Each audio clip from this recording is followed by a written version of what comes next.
Well, it's 1 o'clock and I'm going to go for a slow amble in. In fact, I'm just going to close the windows here because somebody started drilling.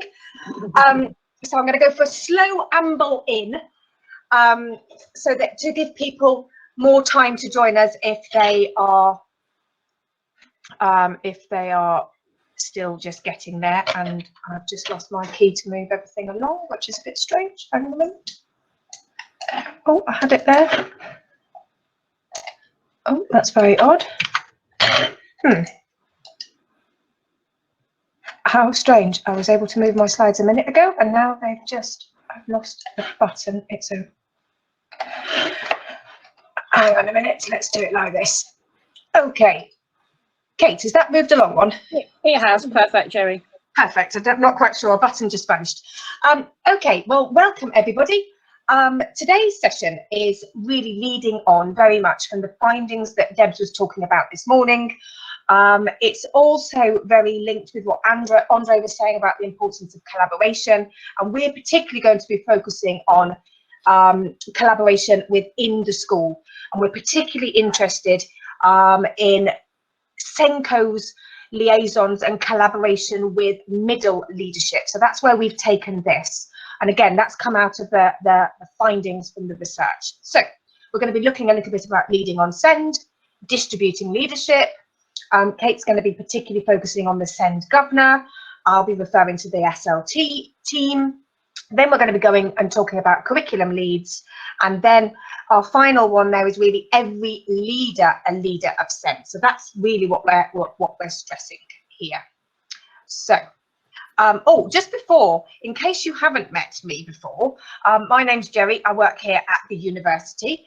I've been here a number of years, and I also lecture on the SENCO Awards. So my whole working life is around SENCOs. Kate, do you want to just introduce yourself before we move on? Yeah, thank you, Jerry. Yeah, hi everyone. My name's Kate Browning. Like Jerry, have been involved in SEND all my professional life, including being a SENCO in a number of schools, senior leader as well, and then moving to work for as a school improvement officer for a local authority in the East Midlands for a number of years.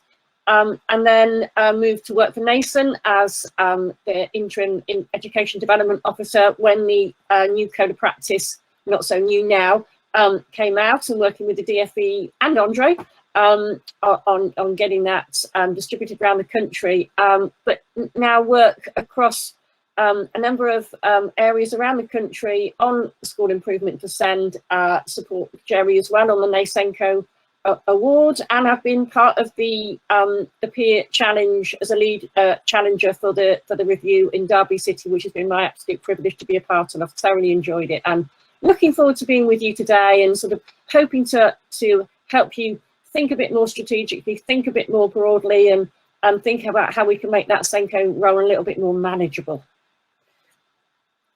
Over to you, Jerry. Thank you. Going to be the key word, isn't it? Okay. Right, so the visual says it all here to kick us off. There is no SEND magic wand. If you're just about to take on SENCO, or you've still been looking in the stock cupboards for this SEND magic wand, I can assure you it is not there. And this is your message to communicate out to everybody who's with you. You have not, by virtue of taking on the SENCO role, suddenly been given something that no one else has. You are your expertise is potentially equivalent to others in the school. So let's just get that clear. Another point I really wanted to make, and this really resonates with me and perhaps with Kate as well, because my time as a SENCO was a number of years ago. And at that time, as we can see on the quote there from Edwards, over the years, the SENCO role has shifted from one who did to one who now coordinates the collective doing. In my time, I was one who did. I was writing all the individual education plans as they were at the time. I was filling out all the paperwork. Teachers would come to me in my school, knocking on the door, asking for, Jerry, I've got so-and-so in my class, what can you do to help? That role is now changing, has significantly changed. What you're required to do is more strategic than at the time when I was a SENCO. So to get to, as Edward said, you're coordinating the collective doing. It shouldn't just be you on your own. Your role has also expanded from a number of years ago. So the question is, how do you lead SEND in your school rather than becoming the person in your school who owns the SEND magic wand? And that is really what this whole session's about. And of course, we're going to focus on that through distributed leadership. Okay, over to you, Kate. Okay, so I think we just wanted to share with you a bit of, this is really pretty much hot off the press, sort of research that's been now reported on. I think we had a bit of a heads up on what the outcomes of the SENCO workforce survey were, but now that's been brought together by Bath Spa University in conjunction with NASON. And I just really wanted to share this with you, and I want you to think, is this recognisable to you? Is this something that you feel echoes your position? It may or it may not. So we're seeing really here that 2/3 of SENCOs report not being part of the school's senior leadership team. Now, we know the Code of Practice says, paragraph 6.87, the SENCO has an important role to play with the head teacher and governing board in determining the strategic development of SEND policy and provision in the school. They will be most effective in that role if they are part of the school leadership team. Now, you may be great, and you will definitely there be right in the thick of being able to influence that strategic direction policy. However, you might not be, and you might think that actually that still works, and that's fine. And you might also think, oh, actually, thank you very much, Kate, Jerry, but I really don't want to be part of the senior leadership team and all the additional responsibilities that might, fall on me. However, having that strategic voice, that strategic influence is really important. So it might be, for instance, that you're not part of the leadership team, but there is somebody on the leadership team who is the voice, who is the champion, and you feed into them. So you have that regular liaison with them so they can take that to leadership team. That's probably more likely in a secondary context. However, it might also be that you can be almost a bit like co-opted onto a leadership team, maybe once a month or once every half term, where SEN is on the agenda. So you will always come along to those meetings so that you have that influence that way. But there needs to be some way that you have that influence. Otherwise, everything we're going to talk about now is severely hampered. Okay, so if that's something that you've been perhaps grappling with at your school, maybe that's a sort of an opportunity maybe now to bring maybe the results of this survey forward and have that conversation. It also says SENCO in primary school twice as likely than in a secondary. So this is more the case that you're going to be on the leadership team in primary than secondary, but less additional pay for taking that role, which was another key question. You've got to grapple with that yourself, and the efficient use of resources in your school around that. Is it equitable? Is it fair? Only 2 in 5 primary SENCOs and 1 in 5 secondary SENCOs felt their role was manageable for one person. And this is really what we want to get to today, because I mean, that was always a struggle, but it's becoming, I think, more of a struggle now. And particularly, as Jerry said, the role is changing. There is more of a need for SENCOs to be in that strategic position. And as Jerry said, just to sum it up, really, you are SENCOs and not SENDOs, as they say. But if that is the case, and we see this increasing drive and need to make inclusion of children with SEND more of a priority in our school than we've ever done before, well, then how can we do that if we alone hold that title above our head, that SENCO, title above our head? Surely there's a way of distributing elements of that, and that's what we're really going to talk about today. So it might be that the way you've traditionally operated is that the identification of SEND is held by the SENCO. The decision around provision and targets always sits on your shoulders. The leading all the reviews sits on your shoulders. The monitoring and evaluation of SEND sits all on your shoulders. The leading all CPD sits on your shoulders. That's not necessarily going to get us very far and very fast, because there's only one of you in ensuring that we sort of continue the drive to improve outcomes for children with SEND. And if you think about it, folks, 15% approximately across the country now of children are SEND. 15% are identified with special educational needs and disabilities in our schools. Now, it doesn't seem right to me that 15% of children and the outcomes and the progress and the development and the resources and the provision all sits on one person's shoulders to do that. Finally, that final bullet point, the proportion of SENCOs who feel their role is understood by the wider education workforce, 30% primary, 17% in secondary. Now, I know it mentions the wider education workforce. I think that's just even wider than outside our school.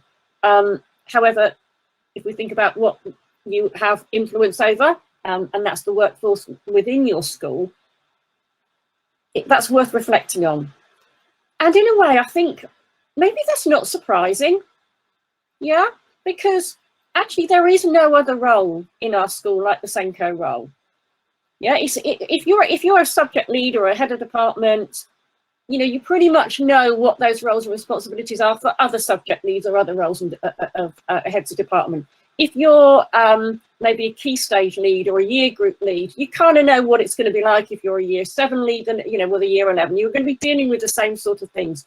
But it isn't the case with the role of the SENCO. There's nobody else quite like you in your role in the school. And if certainly those around you in leadership positions, maybe the head hasn't actually ever been a SENCO themselves, you know, that actually can be quite challenging maybe sometimes to really fully appreciate the complexities and the challenges of that role. So maybe there's a need to address that in your school. Maybe you've got plans ahead at the beginning of the next autumn term, you know, your sort of induction day session on SEND, your inset day session, and maybe you've been given a bit of time. Maybe, you know, might be an opportunity to actually share. Can I just tell you what my job entails, what I do, what's that role, what's that responsibility? Okay, pass over to you, Jerry. Fantastic. Thank you. Okay. I'm always careful to mention when I mention Ofsted with teachers and SENCOs, because I know it has a habit of putting the fear of God into people. I've had times before when I said that I've literally watched the colour drain from people's faces. So I've taken care to put this up here, and I've thought carefully about it. But Ofsted are on your side here. The latest Education Inspection Framework 2019 had you in mind, was thinking about you. And for me, this is the most important sentence in relation to SEND and what we're talking about today. So leaders, and as you can see, I've put an asterisk already about that. Leaders, not the SENCO already. So it already says it there. Leaders have a clear and ambitious vision for providing high quality, inclusive education and training to all. So not just you, the leaders in your school, including the curriculum leaders, including the SLT. This is realised through strong shared values, policies and practices. So just as Kate was saying, you know, all those things that might be coming to you, are you the only person who knows how to identify a child with SEND in your school? Maybe that's the journey your school is currently on. But to get to this vision here about strong shared values, policies and practices, this is going to need to be more distributed. So why this Ofsted is your friend here is because where under previous inspections there have been perverse incentives which have not been supporting you, which may have even been driving cultures of off-rolling, exclusions for children with SEND, we Ofsted have realised their the unintended consequences of their policy and have deliberately made this statement: so that to support you in your work. Very early on, when this new framework came out, a SENCO who I was speaking with was inspected under the framework and said to me, Jerry, they didn't even come to talk to me. Why is that? Because they gathered all the information that they needed to know about SEND from every other leader in the school. So the curriculum leaders, the SLT, everyone else was able to talk about SEND. So they didn't need to come to me. My role had been distributed. That doesn't mean you don't have a role. That doesn't mean you're not important. Far from it.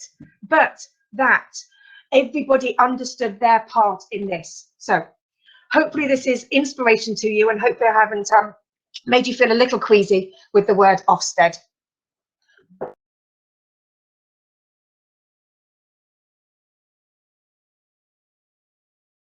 Still talking, hang on. I'm having a little technical moment with the slide. Okay, so distributed SEND leadership. This is what we're talking about. This little grid, it's a bit small, but hopefully you can see enough. So up there at the top, we've got interactions and influence with your SLT. That's where your role is. What interactions, what influence do you have with them? We're going to be talking through the detail of this more as we go through, so I'm just going to wave this up as a sort of model, really. Then what interactions and what influence are you having with the SEND governor? And Kate's going to be talking about that shortly. I'm going to be talking about the SLT.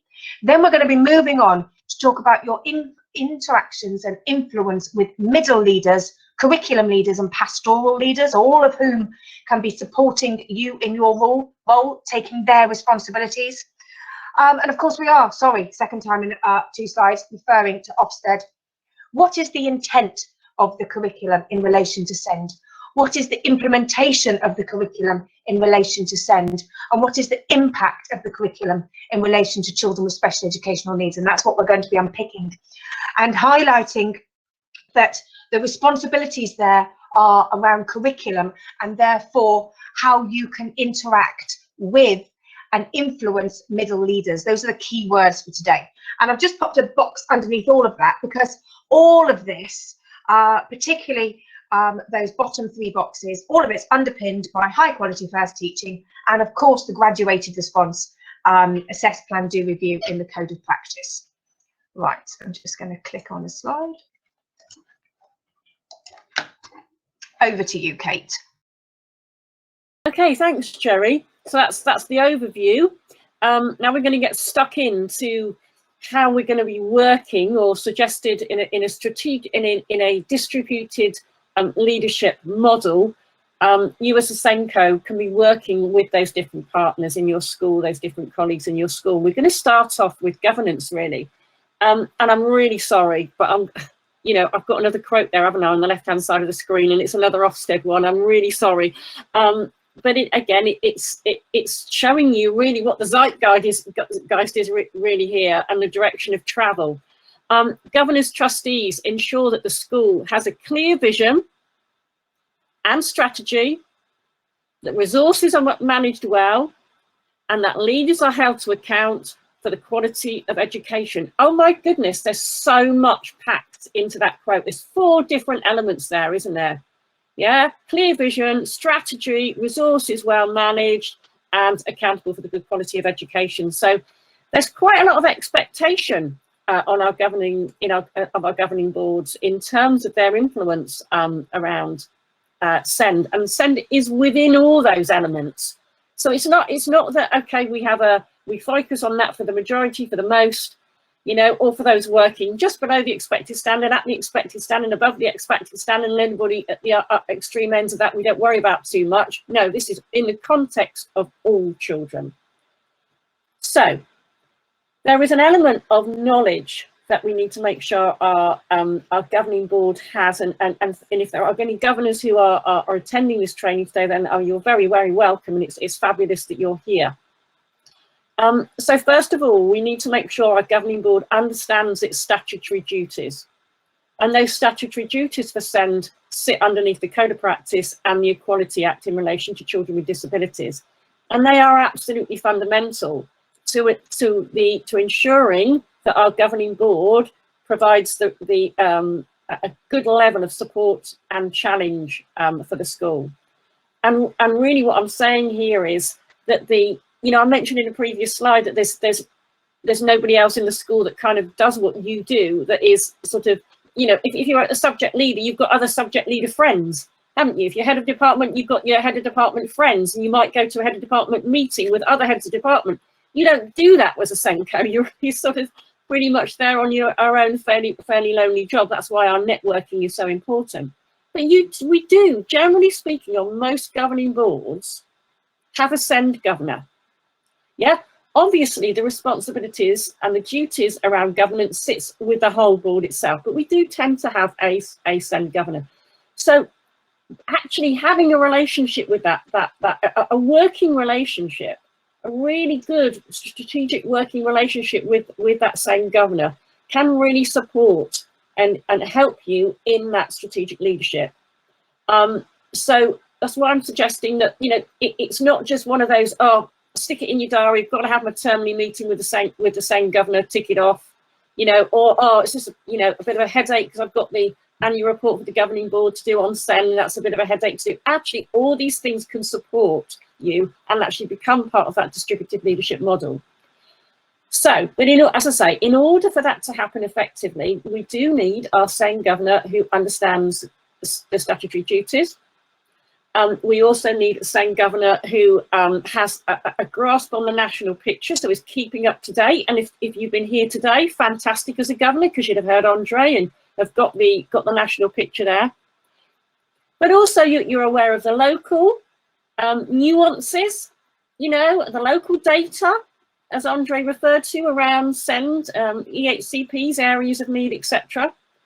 But also, crucially, really understand your own school's context and has that understanding of that dashboard of the profile of need of children with SEND in your school, so they know how you compare locally and nationally, that they're aware of the headline figures around the outcomes for children with SEND in your school. And crucially, they understand and know your role. And that's one of the most important things a new SEND governor can do, is actually understand what does your role involve. So if you haven't had that discussion with your SEND governor, if your SEND governor doesn't know that, it's really probably important to have an element of your next meeting with them, just sharing what your what a general term looks like in terms of your roles and responsibilities. What's working well? What's enabling you to do a really good job as a SENCO? And what are the barriers that are inhibiting you actually moving in the direction you feel things need to go?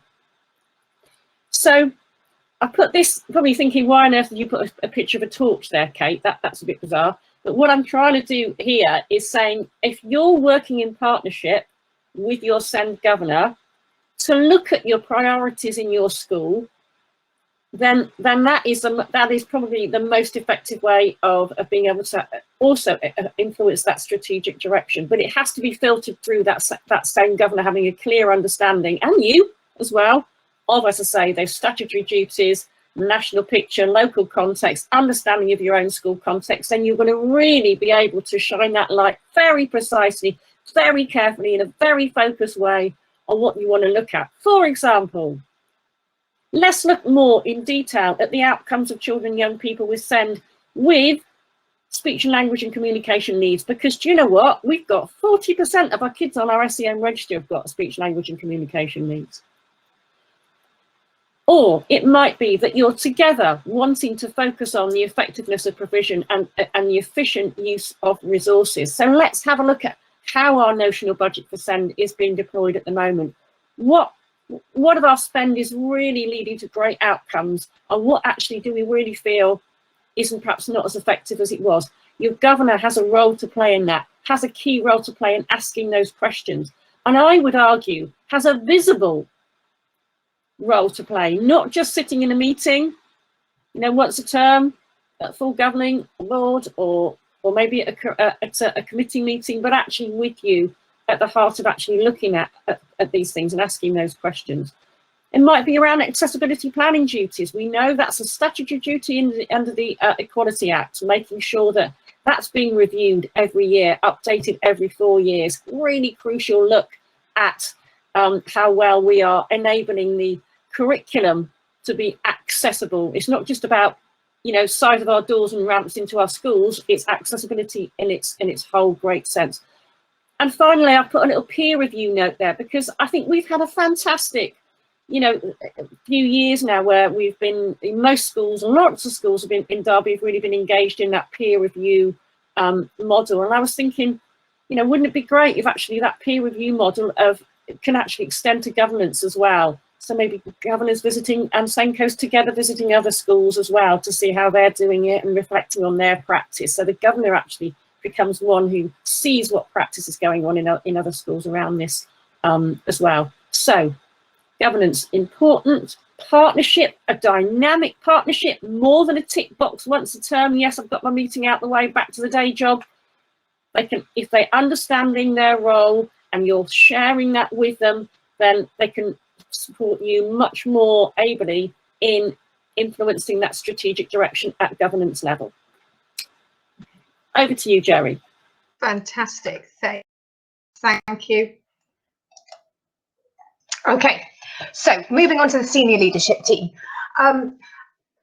Through self-evaluation, and I'm going to get you to think about this. So I'm just going to briefly read through it. I'm not going to talk too much about it, and then I'll get you to put stuff in the chat if that's okay. So the box in blue on the right-hand side, that's what I'd like you to think to write in the chat about, and we'll give you a moment to do that.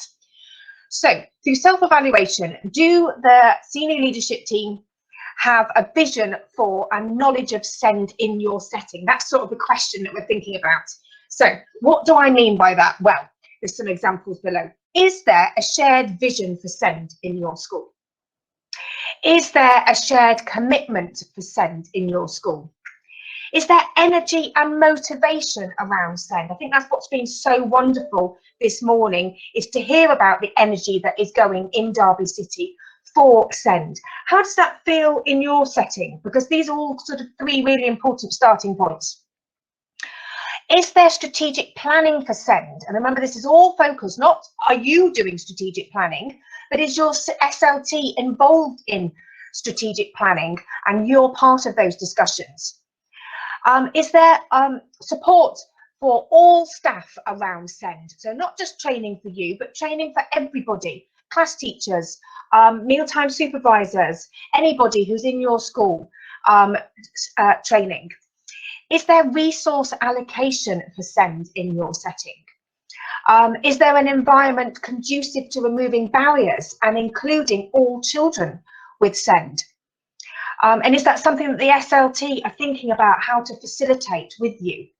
Is there a commitment to collaborative working around SEND? So it's not a case of all roads lead back to you, the SENCO. And is there effective communication around SEND? So I've given a little bit of detail to those. I've got my chat up on the side. Think about these elements in relation to your setting. Remember, you can be anonymous. And discuss this with the people in your group, or discuss it with the chat. So you might find it useful to share a particular example of things that are going well. So we'll just hand over to you for a moment. I'm going to stop talking and let you type for a moment.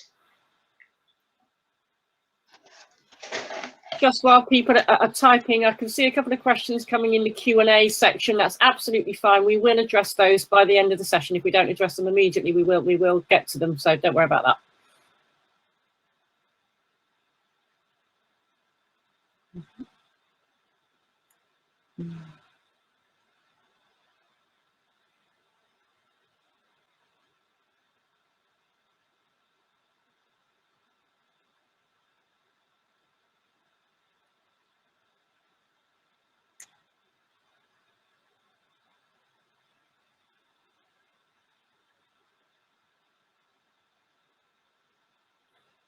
Okay, Jamie, a bit like wading through mud.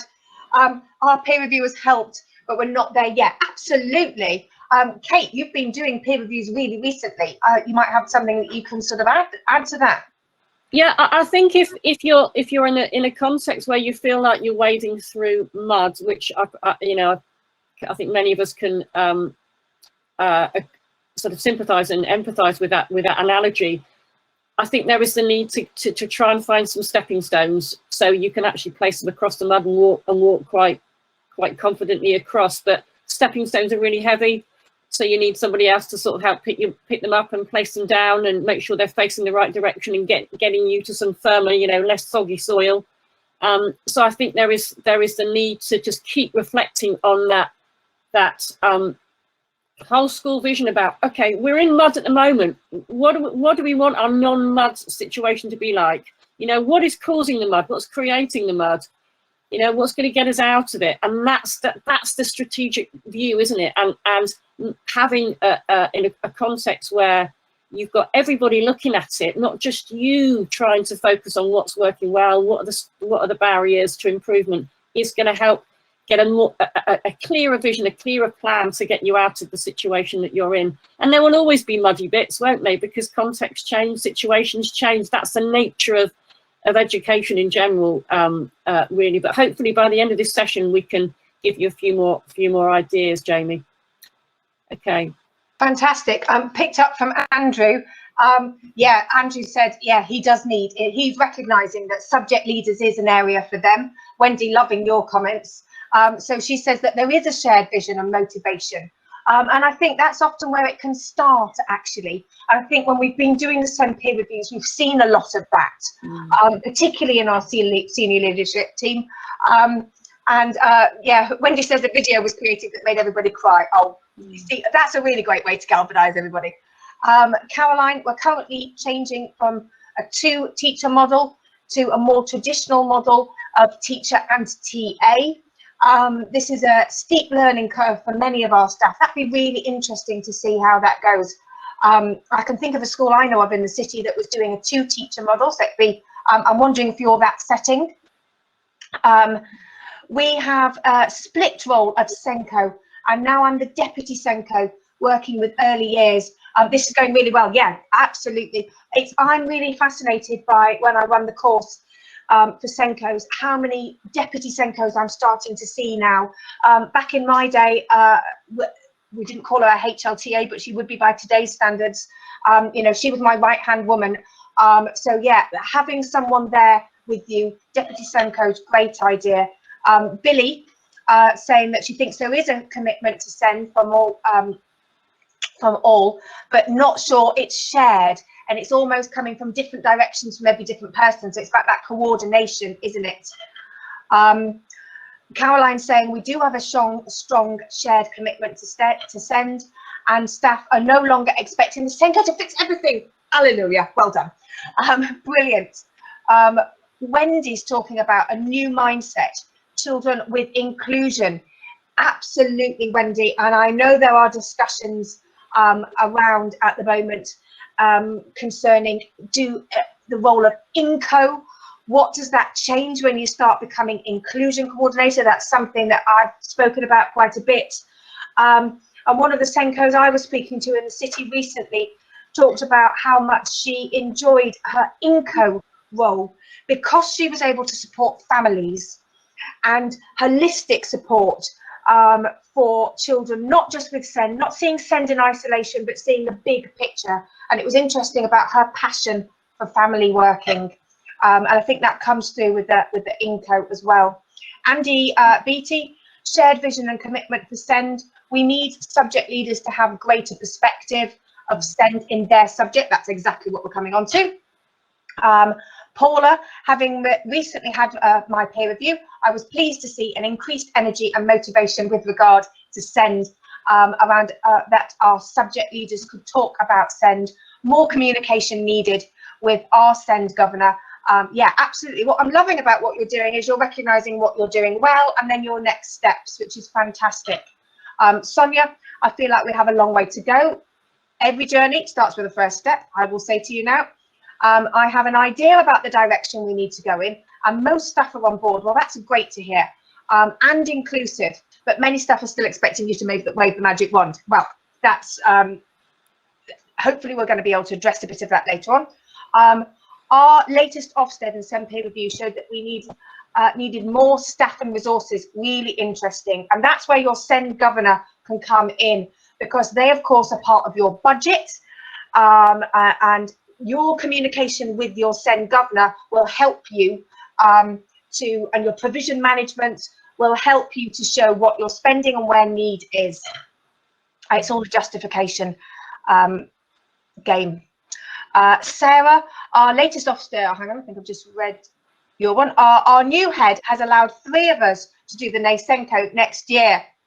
I know exactly who you are. I've spotted your application. How exciting!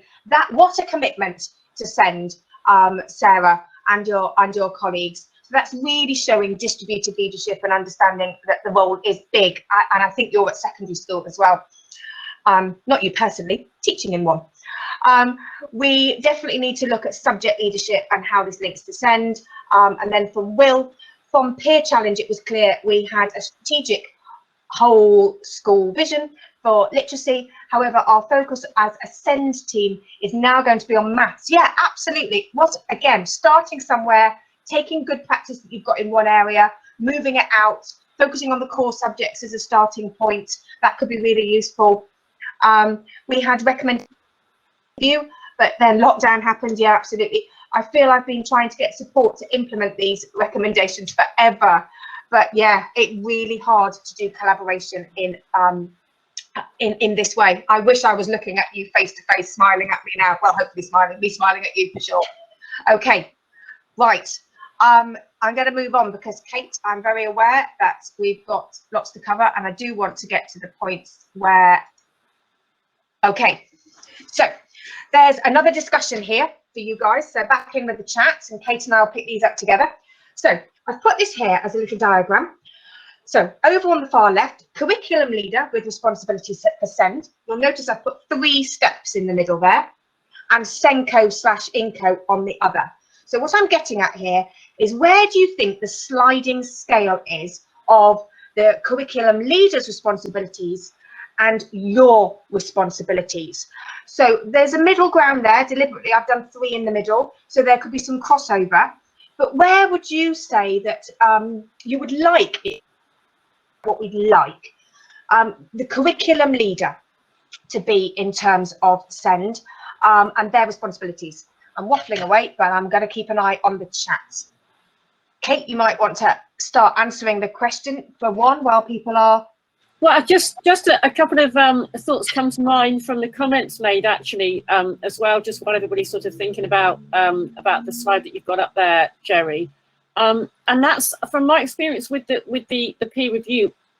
Sometimes we were in a school where, as people have said, the commitment, the vision, the energy, everybody was really, really keen and focused on SEN, and you know, they had that real drive and understanding.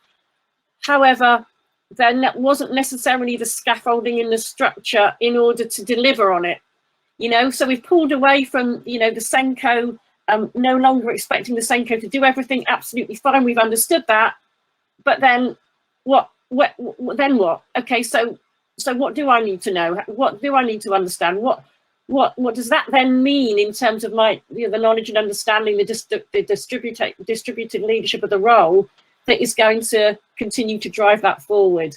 So sometimes we can have the vision, but the scaffolding isn't there. And sometimes we have all the scaffolding, but the vision isn't there. So the scaffolding, if you like, is built on shaky ground, is you know, on sinking sand, and it's really going to collapse if actually people don't have a clear enough understanding of what their roles and responsibilities are and how to deliver on that, and are supported to do that and have the requisite knowledge, skills, understanding through CPD to drive that forward as well. Happens incrementally, bit by bit, doesn't it? But you know, Jerry's right. You know, you don't have a magic wand. Nobody does. But maybe collectively together we can create a little bit of magic. Really. That's what we like, a little bit of magic on a Monday. Magic. It's really interesting. No one's popped anything in the chat for this, so I think that means that it's time for me to move on to the next slide, because this is where some of the answers sit, so to speak. So let's move to this, and then you might want to generate discussion from this as well. So Kate, I'm going to hand over to you. Okay. First column. Yeah. So what we're looking at here. So we've talked a bit about the governance. We've talked about the importance around senior leadership, but we're getting here to the heart of it, which is around the curriculum leadership for SEND.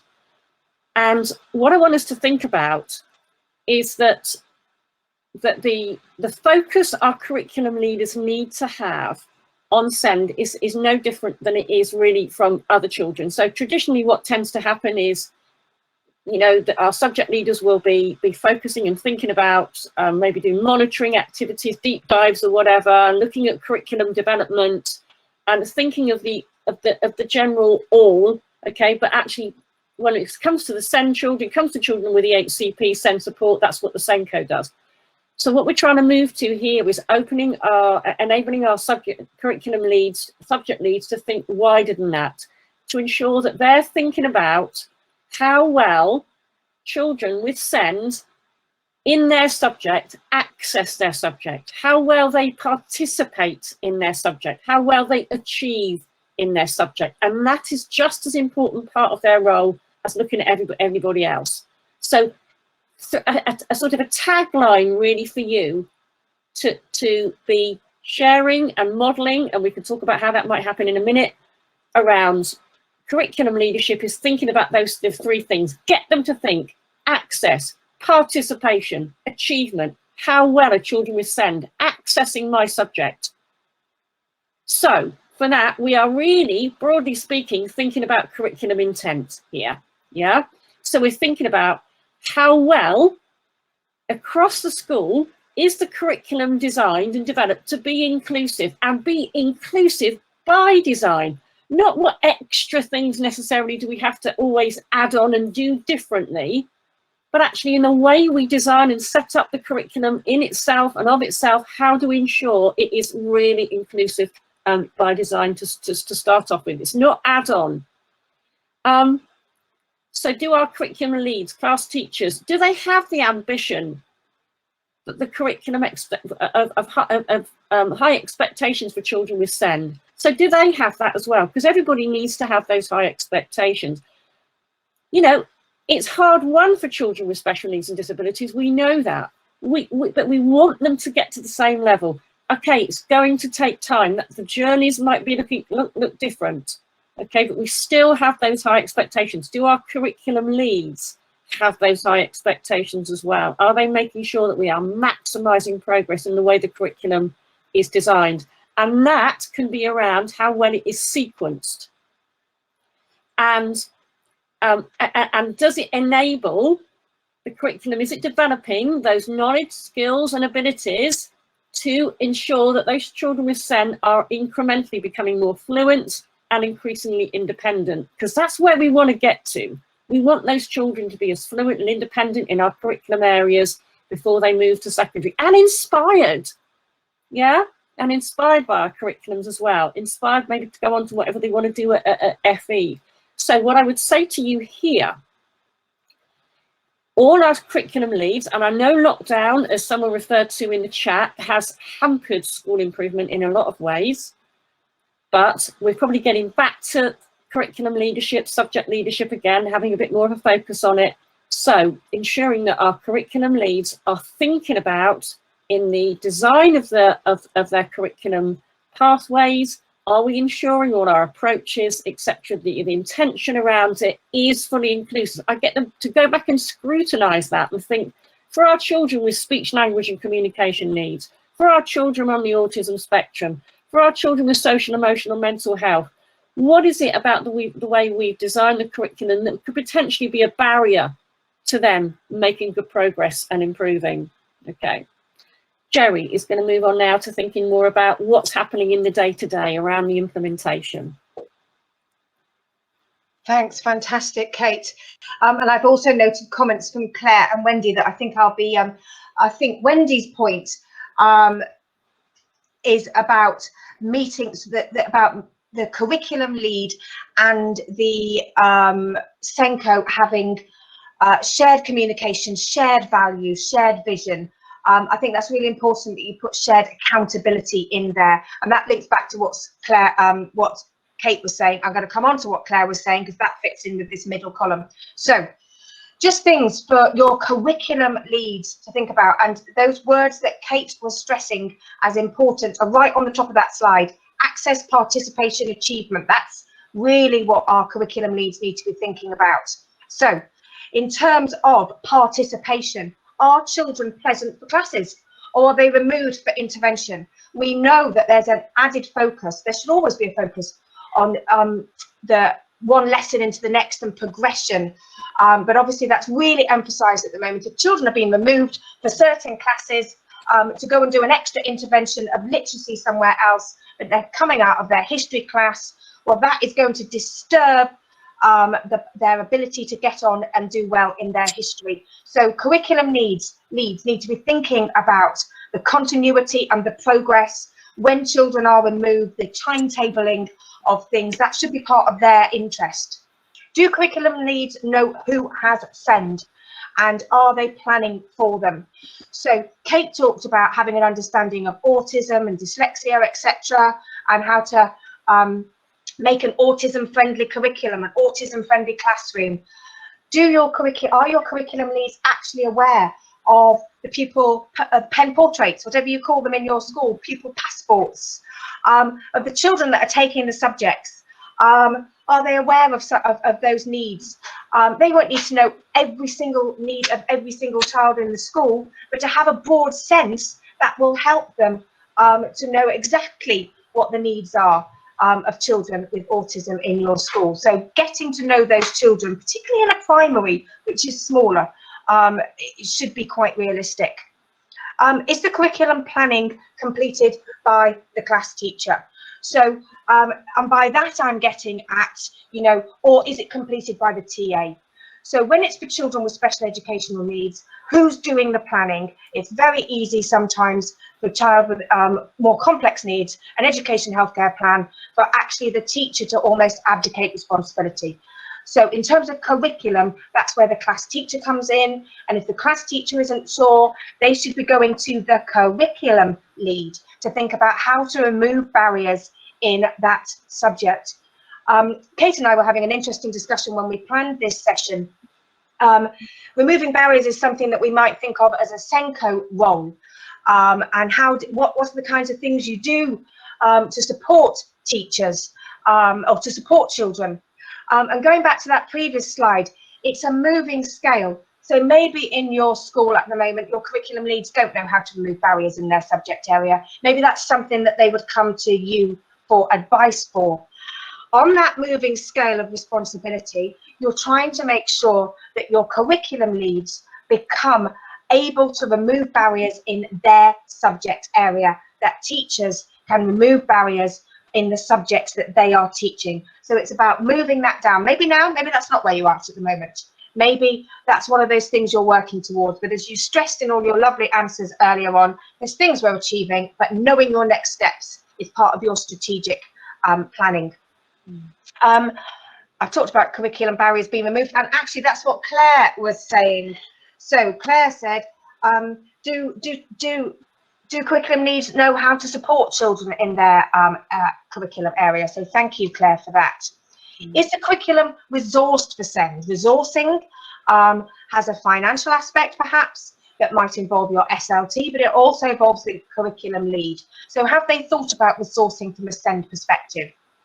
Are TAs trained in curriculum pedagogy? When it comes to pedagogy and the pedagogy of subjects, that's linked to curriculum. Are TAs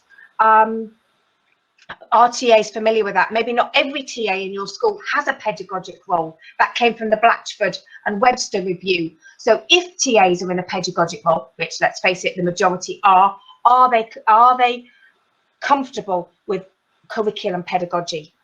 And is there an understanding of common gaps in your curriculum area? So if you're a head of English, what kind of common misconceptions, common gaps do children have in your subject area, and how do those relate to the children with SEND on your register? Okay, I'm going to hand over to Kate.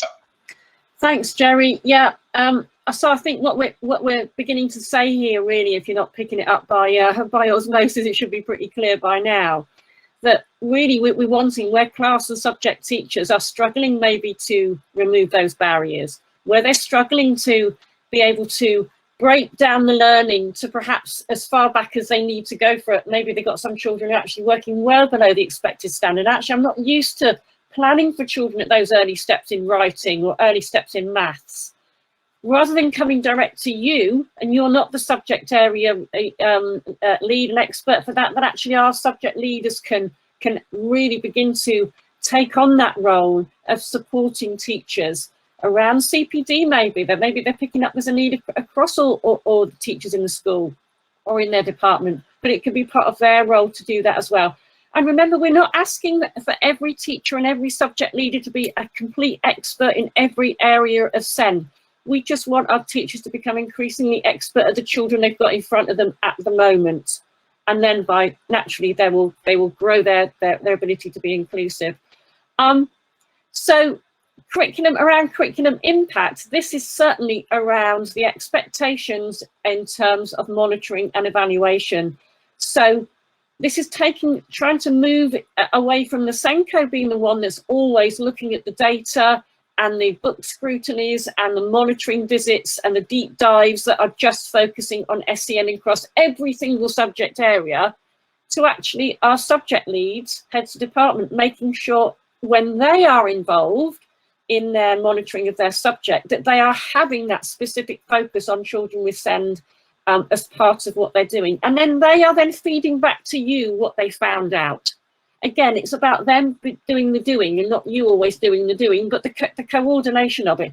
You're the strategic leader, so you're collecting that information. What's my English subject lead, my maths head of department, the science subject lead saying about the teacher's ability to scroll back learning for children who are working at earlier stages? What's their ability like, in their confidence like in being able to put in place scaffolded support, enrich the vocabulary, perhaps use dual coding or whatever, identify what those common misconceptions as gaps are, as Jerry said.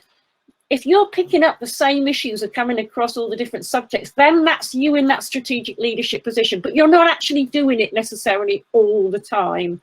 And that, you know, your subject leads look at everybody across the school, apart from the SEN children. Maybe if they have PP, they might have a look at them because that's really important. You know what I mean? It's that kind of mindset. So we're really wanting to see that our curriculum leaders are checking how well their curriculum is impactful for children with SEND.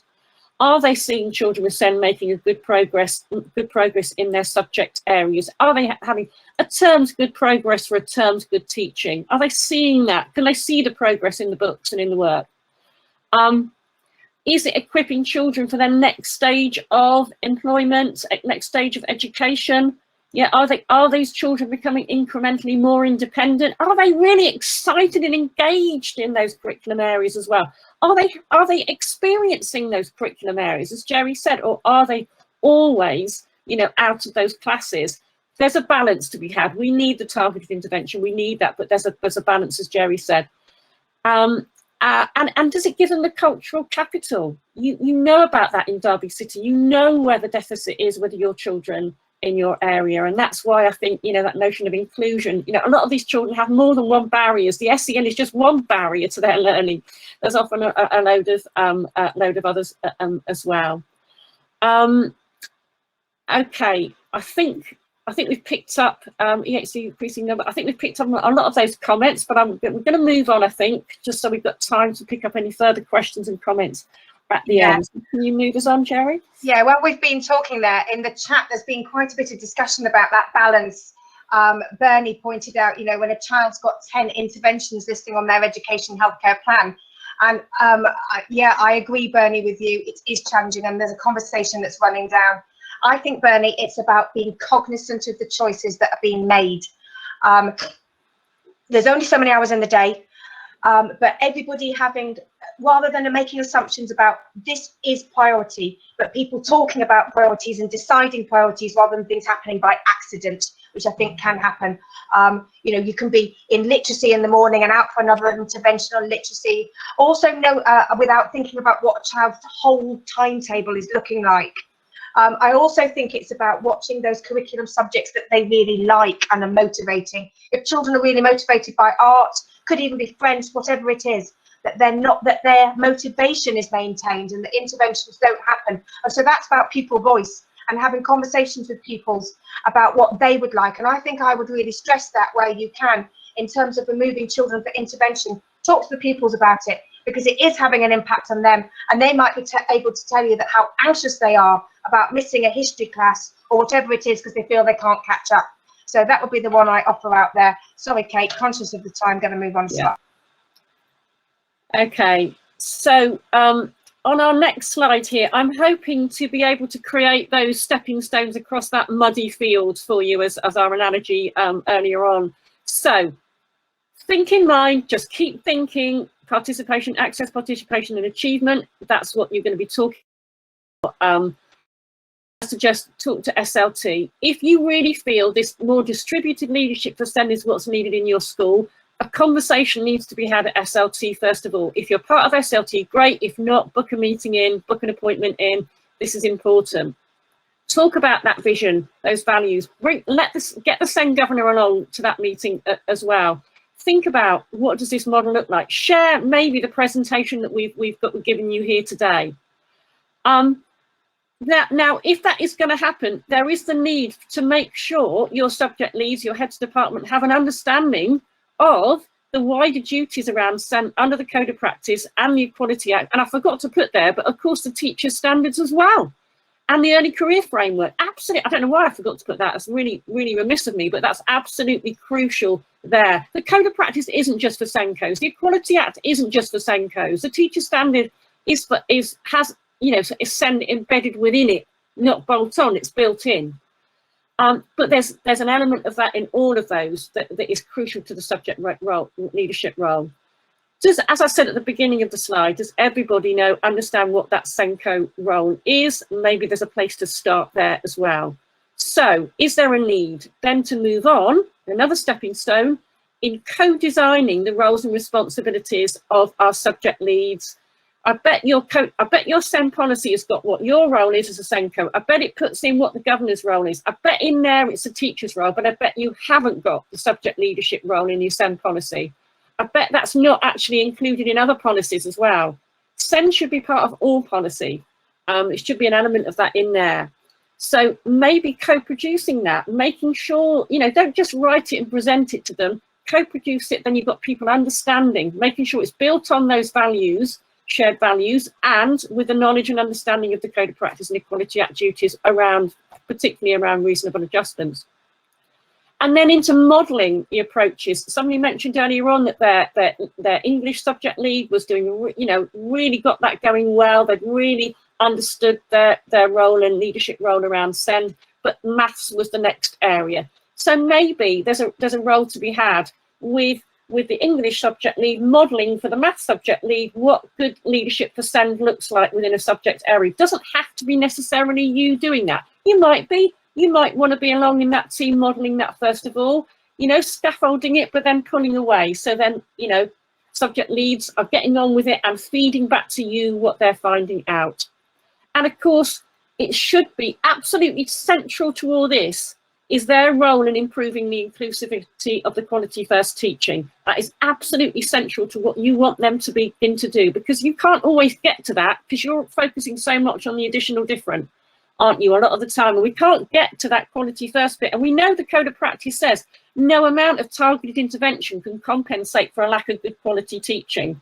So actually we need all our subject leaders to be focusing on that, and to actually have a look at that Education Endowment Foundation's research onto SEND in mainstream practice and look at that recommendation, I think it's number 3, around quality first teaching, and seeing, are they seeing that embedded in their subject areas? That can be really help them on their road, really, if they're a bit stuck of where to go and where to start. Okay, do you want to move us on, Jerry, just to the final slide? So this final slide is thinking about you as the leader. So in a nutshell, we've been thinking about, is every teacher a teacher of SEND? You've heard that before many, many times. We're now beyond to think about, is every leader a leader of SEND? And that is crucial. Going back to what Jerry said at the beginning, Ofsted are echoing that as well. No mention of SENCO is all about leaders. Having that strong shared values, policies and practice will make sure whatever scaffolding you have, however you describe your roles and responsibilities in practice, will be standing on firm foundations and everybody moving in the same direction. Somebody earlier mentioned on that everybody's doing their own kind of thing. you know, so this scaffolding is going up in all sorts of directions, but it's not leading anywhere, is it? Yeah, everybody's putting down their own stepping stones, but we're all disparately going off in different directions. I'm really flogging this analogy, aren't I now? But anyway, you're needing to try and sort of pull together. So check what your priorities are.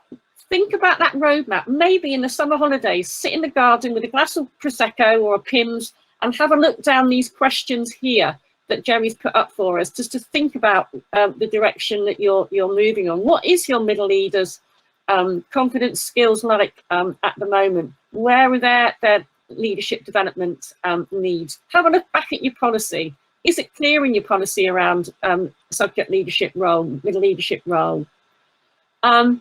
Is SEND on everybody's action plan? Well, maybe it should be. This is the time to be thinking about that, and that's got to be something that is very much directed from leadership team, isn't it? And also when we're thinking about reflecting on the access, participation and achievement, we cannot do that fully in a 360-degree look without actually asking our children, our young people and our parents and carers as well, of what their views are like in terms of that aspect. And hopefully our subject leaders, when they're involved in those activities, are doing that as well. I am very, very aware of time. Jerry, I didn't know whether you wanted to finish anything up on that slide before I just come to the two questions in Q&A. I was typing as we were talking. So people who are asking if I've got a SEND governor, I'm popping some answers in there. I haven't got to the second question, Kate, if you want to go to that. Okay, yeah, so you don't have to have a SEND governor, no. Schools don't have to, but it's a good practice if they do. Code of practice suggests that. So I think I'd want to ask the chair of governors why there isn't that, if there isn't one. Do you think the SENCO delegating process might lead to a decrease in quality of support? No, I think the absolute opposite. If you set it up well, if you have a strategic plan for how you do that, and you step by step, you know, this isn't a process that you're going to get ticked off in a term or so. It's going to take time. But if you share and model that, grow it, develop it incrementally, bit by bit, you know, get people on board, and you're going to know the people you can get on board quite quickly, and those people it's going to take a little bit more time. But it's not just you leading and driving that.